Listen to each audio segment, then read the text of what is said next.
British and the Americans refused to have those clauses included, because to agree to them would have been a retrospective admission of guilt of something that they'd done during the course of the war.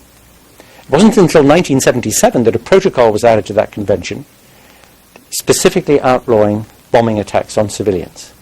The British government signed it. Your own government, and I'm not entirely sure of the technicality, it may be that it was never signed by the United States government or has not been ratified by Congress, but at any rate it's not taken to be in force from Washington's point of view to this day, which makes this whole question really about the deliberate and systematic massacre bombing of civilian populations a live issue still. During the war itself, by the way, in the United Kingdom, there was a very, very vigorous campaign of opposition to area bombing. Questions were asked in the House of Commons and in the House of Lords. Bishop Bell of Chichester repeatedly said in the House of Lords, "We're fighting barbarians, why are we behaving like them too?" The Mass Observation Unit, which was a polling organisation in the UK that kept its finger on the pulse of public opinion during the war, kept on asking people in all around the country what they thought about being bombed and about bombing and whether we should bomb in retaliation for the attacks on us. And people in the cities that had been badly bombed, majorities of people in cities that had been badly bombed, said no, don't bomb their cities. And people in cities that hadn't been bombed at all said, yes, bomb them. And that's a very interesting fact about attitudes at the time. There was full knowledge of what was going on. If you read newspaper reports now, all the way through 1943, 44 and 45, you see that there were very explicit reports about what had been attacked, how many bombs had been dropped. There were headlines in the Telegraph newspaper, for example, saying, last night Dusseldorf and Dortmund and Essen received 60 Coventries. In other words, a bomb weight 60 times as great as had been received in Coventry in November 1940. So people knew what was happening at the time. The people who were running the country had read their Thucydides at school and university, and they knew the arguments from 2,500 years before and all the way through the great tradition of ethical thinking in the West. And so, in many ways, there are no places to hide, except behind the arguments that I very briefly alluded to and discussed at much greater length in the book about the military and industrial justifications that are proffered in defense of the area bombing. I don't think those defenses work, and I think, therefore, very serious question marks rise above that campaign. And the reason why it's relevant to discuss it today is because, although I don't think that there's much point in pointing fingers and calling people war criminals now after the event, or indeed impugning the courage and tremendous sacrifice that was made by young airmen in the war, who thought rightly that they were fighting a just war and that they had the support of the majority of their populations behind them. There's no point in that, but there is every point in trying to draw lessons from it for now, just when in our world we are beginning to find ways of trying to enforce some of these international instruments that were the result of the Second World War, like a human rights framework and like the protections of civilians in times of war, which, because of the kinds of weapons that we have now, is ever more important a question. Thank you very much indeed.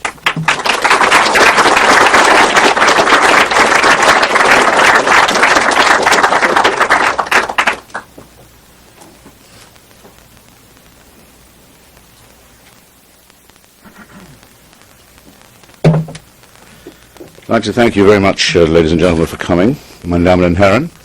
I'd like to thank the Goethe Institute for inviting me also.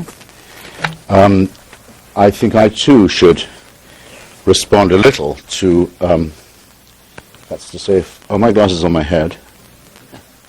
They were here a second ago. Oh, you are so kind. Thank you. I'm sorry, this is not a throat clearing. It's not a plea for sympathy. I expected Dr. Ushtryn to say something like that, and for Anthony to take him up on it, Professor Grayling, I should say. I think it's time, really, that we said, look, we have been, all of us, very impressed by the extreme seriousness with which Germany has accepted its post-war responsibilities and discussed them in public, in its own country, and in international fora.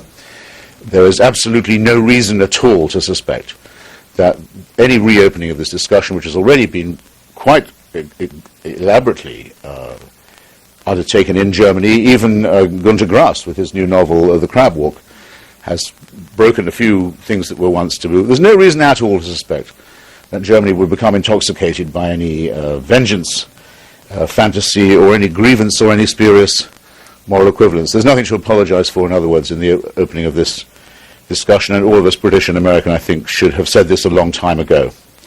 I very much congratulate Professor Grayling on a very lucid summary of his own book. That's not as easy to do, actually, summarizing your own work, as some people might think. And I know he won't penalize me for saying that much of the argument was, at least to some extent, familiar to some of you, even if not at the very elevated level at which he presented it, which enables me or frees me to propose a few ironic references to it. I was going to start where he ended, and I'll be brief, by saying that not only has this argument, I mean, Jörg Friedrich in his book Der Brand is only the most recent in Germany, but this argument has been going on in Britain for a very long time, and did in fact begin, I think, rather to the credit of my fellow countrymen, if I may say that, during the war. Not just to Bishop Ralph Bell of Chichester, who raised the question in Parliament, as did others, not just Vera Brittain, whose extraordinary book on the subject is still very much in print and very much debated, but someone who I'm proud to say was a friend of mine, the late Tom Dryburgh. Actually, he died ennobled as Lord Bradwell, socialist though he was at the time a very important newspaper columnist in London, and in his column in the Daily Express revealed the case of a German girl named Hilda, who had been orphaned. Every single person she knew, not just all her family, everyone she knew had gone and been burned to death in a German city. And he opened his column with a big picture of her and the question right across the page. In 1944, I think, should we be bombing Hilda? And this was a live discussion in Parliament, in the church, in clubs and pubs, and at places of work, and in bombed cities. And it was right to have all these qualms and misgivings then, and if it was right to have them then, we don't need to apologize for having them now. Sir Solly Zuckerman, I remember reading it when I was quite young, very shocked. Lord Charwell's memorandum to Winston Churchill, saying, I think I've worked out how we could crack their morale. What we need to do is to find the working class quarters of the German cities, where the houses are packed closer together, and where we would get, as it were, as Americans would now vulgarly say, more bangs for the buck. We can really slaughter them in these working class quarters. Lord Charwell's the chilling memorandum to Churchill. Sir Solly Zuckerman, one of the other directors of this program of bombing, after the war wanted to write a piece about it, a reflection on it, for Cyril Connolly's great cultural magazine, Horizon. And he decided on a visit to Cologne, which was a city he'd had a hand in flattening. And he came back and was visited by somebody who said, well, what about the piece? He said, I can't do it.